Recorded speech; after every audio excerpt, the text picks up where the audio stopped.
नमस्कार, मैं कमलनाथ झा।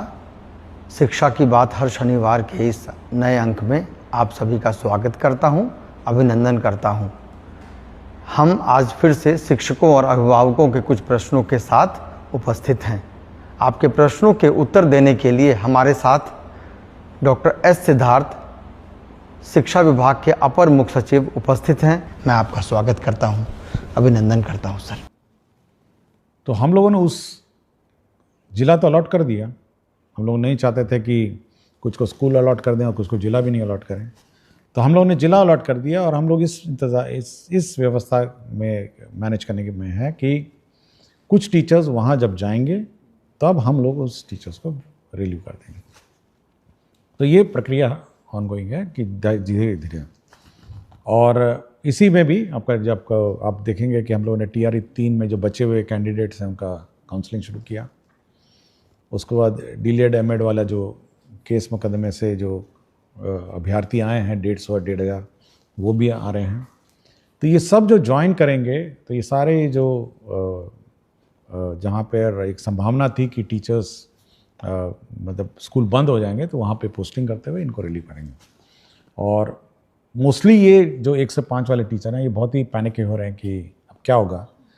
तो ये जब आपको जिला ही अलॉट हो गया तो आप थोड़ा वेट कर सकते हैं कि भाई हम लोग कोशिश कर रहे हैं कि पठन पाठन इफेक्ट ना हो और टीचर्स पोस्टिंग के बाद आपको वहाँ से रिलीव कर देंगे, तभी हम लोग स्कूल अलॉट करेंगे। साथ ही साथ एक टीचर आपके यहाँ जाएगा और एक टीचर आप रिलीव हो जाएंगे। तो ये 7वां कैटेगरी हम लोगों ने ये किया है। और अब आप पूछेंगे कि 7वां पुरुष का क्या होगा। तो हम लोग ये वर्कआउट कर रहे हैं कि सबसे प्रथम जो लॉट होगा वो लॉट होगा जहाँ पर टीचर्स ज़्यादा हैं। जिन जिलों में वहाँ के पुरुषों को हम लोग जहाँ पे टीचर्स कम हैं उस ज़िले में शिफ्ट करेंगे। और आपको मैं जानकारी दे दूँगा कि जब 1 से 5 का आज हम लोगों ने PTR देखा, स्टूडेंट टीचर रेशो पूरे राज्य का, तो ऐसे भी ज़िले हैं जहाँ 13 बच्चों पर एक टीचर है और ऐसे भी ज़िले हैं जहाँ 44 बच्चों पर एक टीचर है। मैं ज़िलों का नाम नहीं लूँगा, लेकिन ये इसको नॉर्मलाइज करना भी एक बड़ा चैलेंज हो गया है। तो हम लोग कोशिश में हैं कि जहाँ पर टीचर्स ज़्यादा हैं और जहाँ पर टीचर्स कम हैं, यदि पुरुषों ने वहाँ के लिए ऑप्ट किया है तो वहाँ पे हम लोग उनकी स्वेच्छा अनुसार वहाँ पे हम लोग ट्रांसफ़र कर देंगे। तो ये पुरुषों का एक्सरसाइज भी हम लोग कर रहे हैं। और फिर धीरे धीरे जो महिलाओं का भी इशू रह जाएगा, जो मतलब बाकी पुरुषों का रह जाएगा, तो ये इस पर निर्भरता रहेगी कि कहाँ पे टीचर्स कम हैं और कहाँ पे टीचर्स ज़्यादा हैं, उसके आधार पर उसको हम लोग टेकअप करेंगे। तो पुरुषों को हम लोगों ने नहीं छोड़ा, पुरुषों पर भी हम लोग एक्सरसाइज कर रहे हैं। और बीच बीच में यूट्यूब और फेसबुक और सोशल मीडिया अचानक पैनिक टीचरों में क्रिएट कर देते हैं कि लगता है अब ट्रांसफ़र रुक जाएगा। देखिए, हम लोग कंटिन्यूसली इस पर काम करते रहते हैं और मेरी टीम है, मेरे ऑफिसर्स हैं, कंटिन्यूसली सबको एक काम दिया है। कुछ को पुरुषों का दिया है, कुछ को महिलाओं का दिया है, कुछ को 1 से 6 का जो इश्यूज़ हैं उसको सेटल करने का दिया है। तो ये पैनिक कभी नहीं होना चाहिए। और हम लोग का ऑफिशियल चैनल है, सरकारी चैनल है, हम लोग शिक्षा की बात करते हैं। और जब भी हम लोग प्रेस रिलीज़ करते हैं, एक ऑफिशियल प्रेस रिलीज, इसको इंटरप्रेट करने की कोशिश मत करिए। होता है कि अचानक आप इंटरप्रेट उसको करते हैं। हम लोगों ने जैसे ऐच्छिक स्थानांतरण दिया, ये एक ऑप्शन था, आप ऑप्शन मतलब चुनिए या नहीं चुनिए, लेकिन उसको इंटरप्रेट करने लगा कि लगता है कि अब ऐच्छिक स्थानांतरण होगा और कोई स्थानांतरण नहीं हुआ। ये कभी हम लोगों ने नहीं कहा ये बात। तो हमेशा देखिए, जब हम लोग प्रेस रिलीजेस देते हैं, आप थोड़ा इंतज़ार करिए आप और इंटरप्रेट करने की कोशिश मत करिए।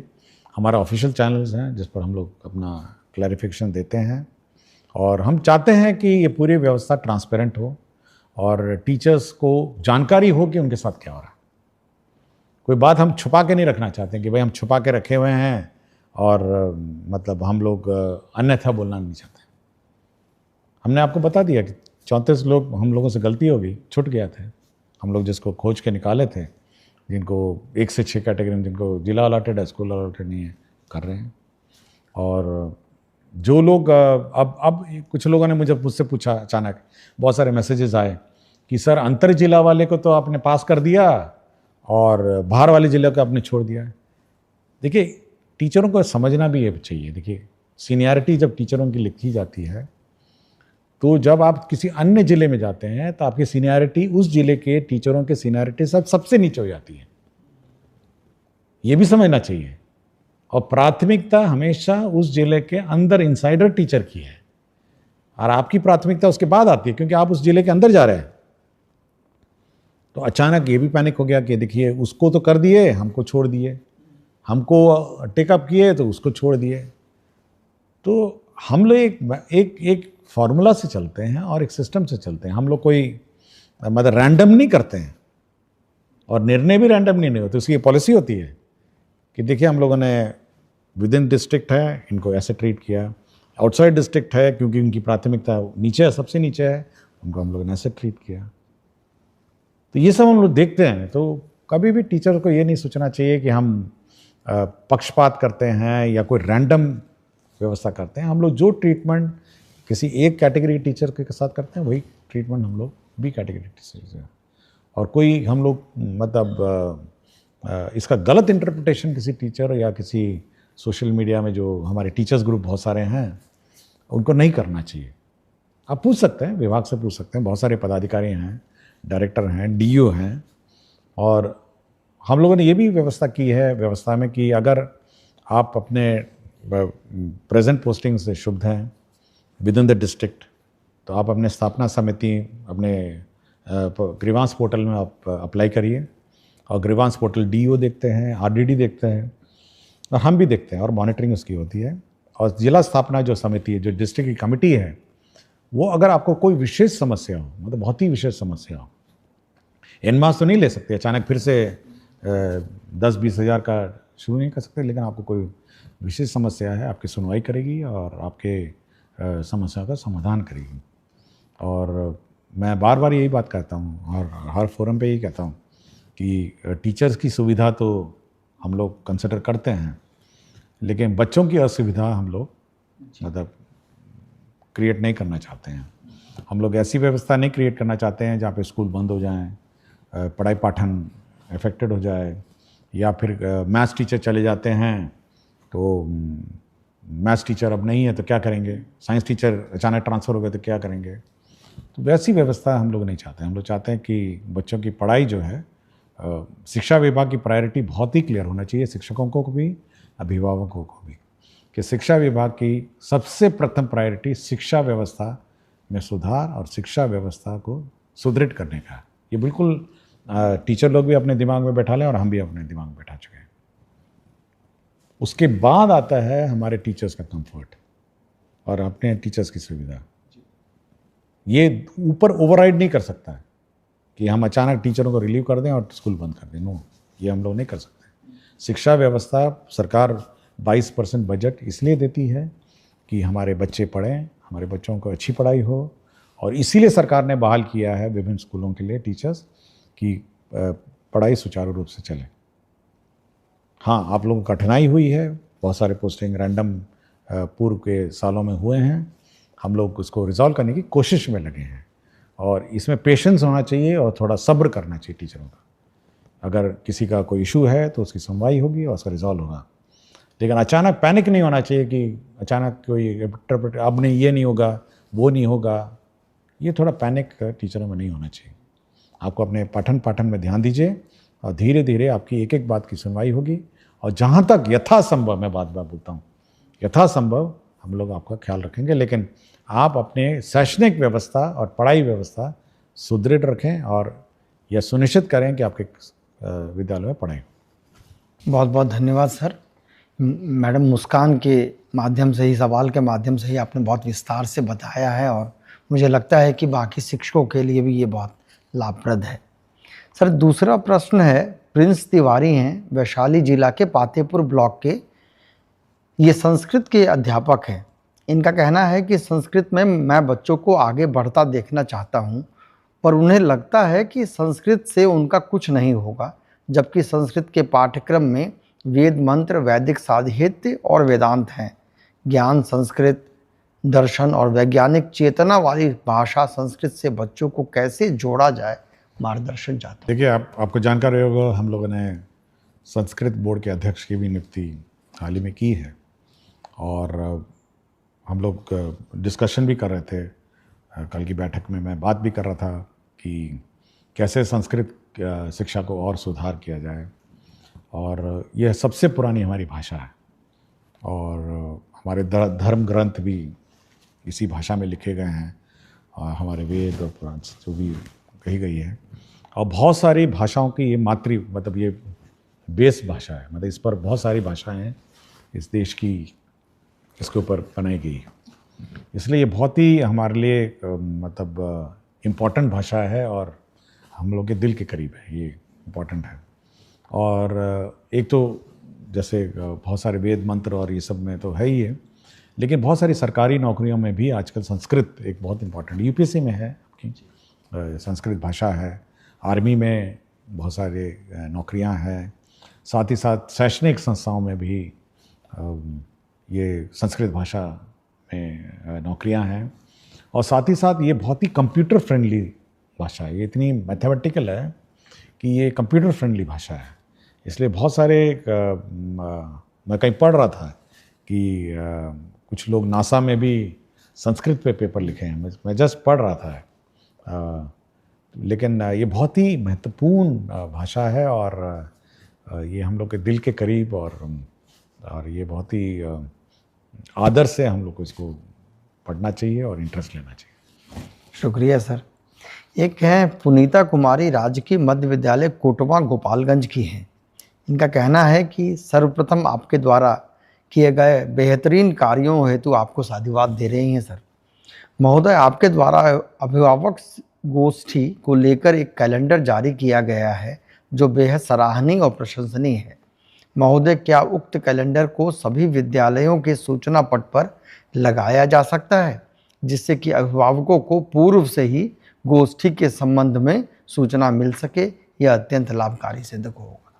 ये अच्छा सुझाव है। हम लोग कोशिश करेंगे कि जो भी नोटिस बोर्ड है उसमें अगला अभिभावक गोष्ठी का डेट अंकित रहे ताकि अभिभावकों को पता चल जाए कि ये गोष्ठी का अगला तिथि है और सभी लोग अभिभावक और कोशिश भी करेंगे, देखते हैं, ट्रायल लेते हैं कि सभी को एसएमएस, क्योंकि कुछ अभिभावकों के फ़ोन नंबर भी हैं, कोशिश करते हैं कि एसएमएस से भी खबर कर दें कि अगला अभिभावक, अभी बच्चे का अगला अभिभावक गोष्ठी फलाना है, आप भाग लें। ये भी कोशिश करते हैं। लेकिन अच्छा सुझाव है कि अभिभावक गोष्ठी की सूचना अच्छी तरह दी जाए। बहुत उपयोगी है सर। एक शिक्षक ने पूछा है कि आदरणीय एसीएस महोदय, वोटर सत्यापन के कार्य में विद्यालय के 80-90% शिक्षक लग गए हैं। ऐसे में जो विद्यालय में रह गए हैं उन्हें बहुत कठिनाई हो रही है। कई विद्यालयों में मात्र एक ही शिक्षक है। ऐसे में विद्यालय का संचालन कैसे करेंगे? इस पर कोई दिशा? देखिए, इलेक्शन का कार्य महत्वपूर्ण कार्य है और ये पीपल्स रिप्रेजेंटेशन एक्ट से गवर्नड है, इसलिए उसके बारे में मैं कोई टिप्पणी नहीं करूँगा। लेकिन मैंने सभी डीओस को कहा है कि वो मॉनिटर करें हर स्कूल्स को, जहाँ पे भी टीचर्स अपने वोटर लिस्ट पुनरीक्षण कार्य में व्यस्त हैं, तो अन्य अगल बगल के स्कूलों में से टीचर्स को लगा के डिप्यूट करके संचालन करेंगे और ये सुनिश्चित करेंगे कि शैक्षणिक कार्य प्रभावित नहीं हो, क्योंकि आगे फिर इलेक्शन भी है, उसमें भी हो सकता है ये सब कार्य प्रभावित होगा। और साथ ही साथ आरडीडी को भी कहा गया है कि आप मॉनिटर करिए कि ऐसा ना हो कि सारे के सारे टीचर वोटर लिस्ट वेरिफिकेशन में चले जाएं और शैक्षणिक कार्य प्रभावित हो। अगल बगल पंचायत में, उसी पंचायत के टीचरों को डिप्यूट करके उसको काम शुरू किया जाए और सुनिश्चित किया जाए कि शैक्षणिक कार्य प्रभावित हो। शुक्रिया सर। एक सतीश कुमार हैं, ग्राम पिपरा धुकराहा, रामनगर, पश्चिम चंपारण के। ये निवासी हैं सर।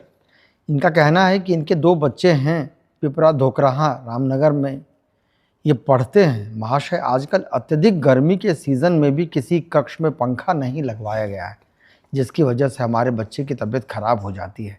अतः महाशय से निवेदन है कि विद्यालय में पंखा। देखिए, हम लोगों ने सभी हेडमास्टर्स को 50,000 रुपये दिया था, लास्ट ईयर भी दिया और इस साल भी दिया। ये इसीलिए दिया था कि पंखा लगाइए और तार खींच के पंखा लगाइए, स्विच लगाइए। ये बिल्कुल स्पेसिफिक डायरेक्शन है, क्योंकि ये मुख्यालय से हम लोग कुछ नहीं कर सकते। हम लोगों ने सभी को पैसे दे दिया कि भाई आप पंखा लगाइए, और अब ये भी कहा कि गर्मी सीज़न के शुरुआत में ही आप लगाइए। अब ये क्यों ये लापरवाही हेडमास्टर साहब ने की है, इसकी मैं जांच करवाता हूँ, क्योंकि मैंने सुनिश्चित किया था कि आप गर्मी शुरू होने से पहले सारे कमरों में पंखा कितना दाम होगा, 5,000 से ज़्यादा का क्या होगा, तार वार लगाना है, स्विच लगाना है। अब 50,000 मैंने दिए हैं सारे स्कूल को, 2 बार दे चुका हूँ मैं।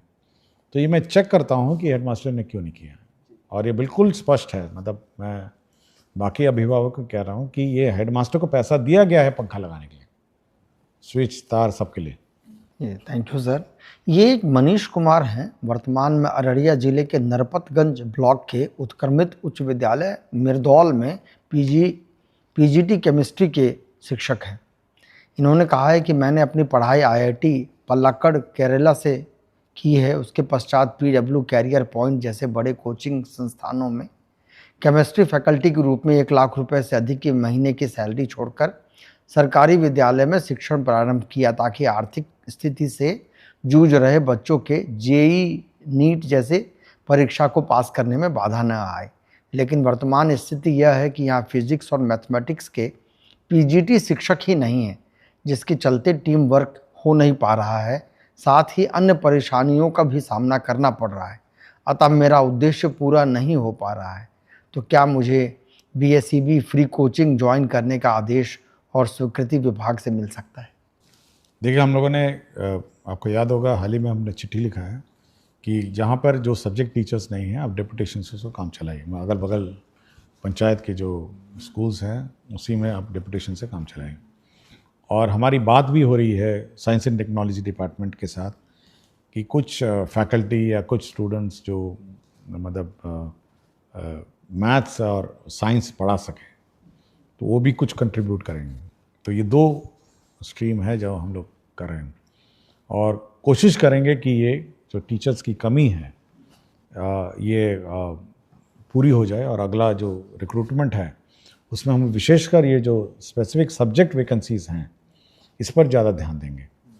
और जहाँ तक ये कंपटीशन की बात है, मैं बताना चाहूँगा कि हम लोग जितने भी देश के प्रमुख कोचिंग संस्थाएं हैं जो जेई नीट और ये सब का कोचिंग देते हैं, उनसे हम लोग एमओयू कर रहे हैं। हाल ही में हम लोगों ने कस्तूरबा गांधी विद्यालय का फिज़िक्स वाला पीडब्ल्यू के साथ हम लोगों ने एमओयू करने का निर्णय लिया। उनका ऑफ़र आया था तो हम लोगों ने निर्णय ले लिया है कि अब फिज़िक्स वाला जितने भी कस्तूरबा गांधी विद्यालय हमारे हैं, लड़कियां हैं, उनको कोचिंग कराएंगे। और इसके लिए हम लोगों ने 1.5 लाख रुपये जो टीवी मॉनिटर है ऑनलाइन कोचिंग के लिए और जो भी इंफ्रास्ट्रक्चर है उसके लिए हम लोगों ने सैंक्शन भी कर दिया है।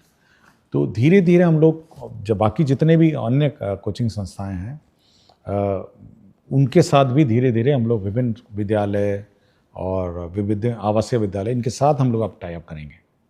तो कंपटीशन तो राज्य सरकार चाहती है कि हमारे बच्चे कंपटीशन की तैयारी करें, और ये अच्छी बात है। इस प्रकार के जो टीचर हैं, मैं तो हैरान था कि आईआईटी कोझिकोड से हैं ना, पलक्कड़ से हैं।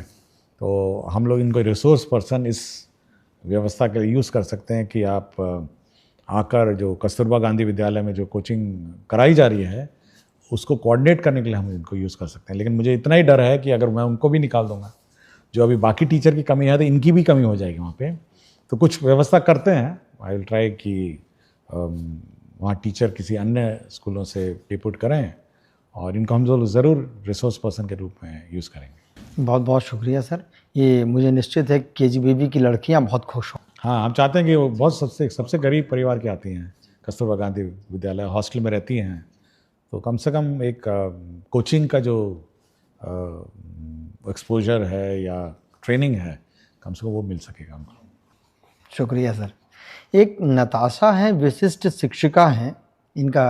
इनका प्रश्न है कि ग्रीष्मावकाश के बाद विद्यालय खुलने के दिन अगर कोई बीमार है या किसी इमरजेंसी में बाहर फंस गया है तो क्या विशेषावकाश या आकस्मिक अवकाश का उपयोग कर सकता है?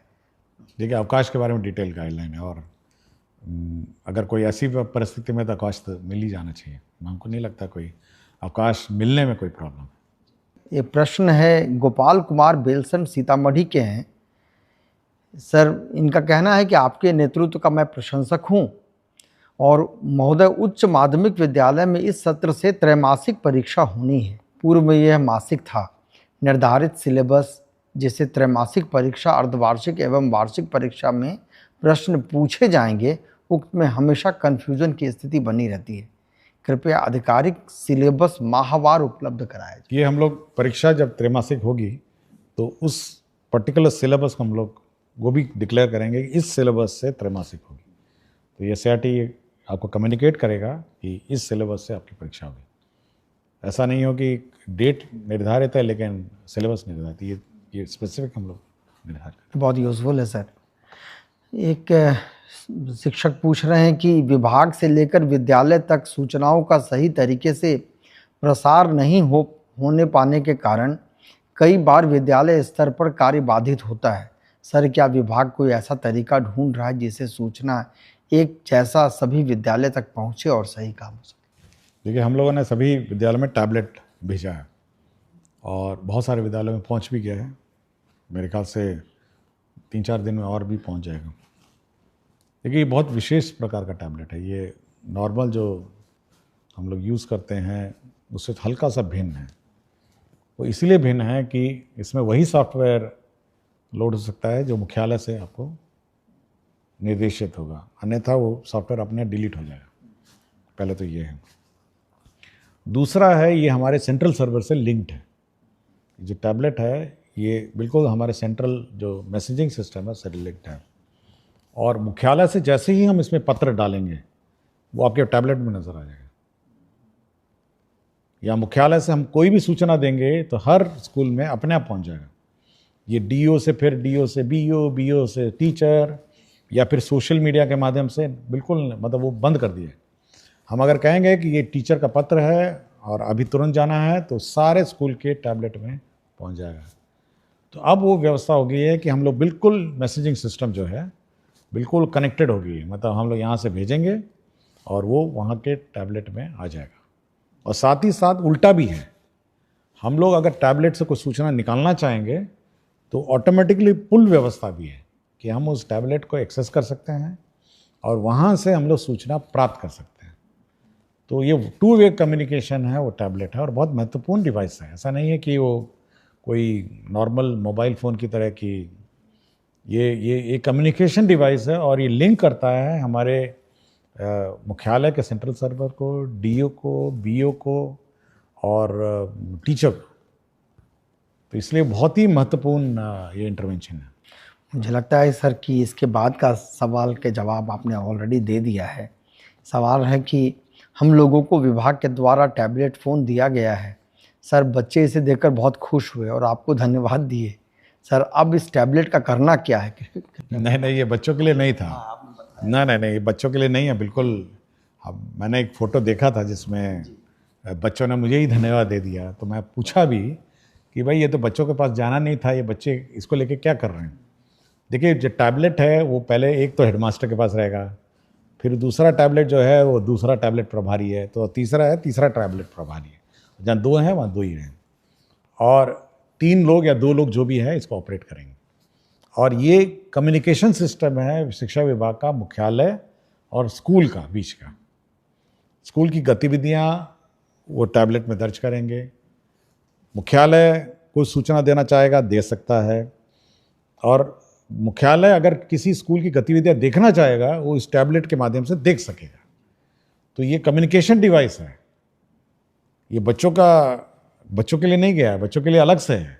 बच्चों के लिए अलग से स्मार्ट क्लास बन रहा है, सैंक्शन हो रहा है। बच्चों के लिए अलग से ICT लैब है। मैं चाहता हूँ कि वो लोग उसमें ज़्यादा ध्यान दें, ये टैबलेट लेकर नहीं घूमें। और टैबलेट हमारे जो शिक्षकगण हैं वो कम्युनिकेशन के रूप में इसको यूज़ करें। और क्या पढ़ाना है, क्या कोर्स है, क्या सिलेबस है, क्या क्वेश्चन पेपर है, वो भी इसी में आना है। प्रश्न पत्र जो है वो भी इसी में आना है और क्या कोर्स आप पढ़ाए हैं ये भी इसी में आना है। कितने बच्चे उपस्थित हैं ये भी आना है। तो ये बहुत महत्वपूर्ण डिवाइस है। ये इसको मतलब ये होलिस्टिक मॉनिटरिंग सिस्टम है विद्यालयों का। आपका बहुत बहुत शुक्रिया सर। मैं सभी देखने और सुनने वालों का धन्यवाद कहता हूं और अगले अंक में फिर हम पुनः कुछ प्रश्नों के साथ उपस्थित होंगे। तब तक के लिए धन्यवाद। नमस्कार।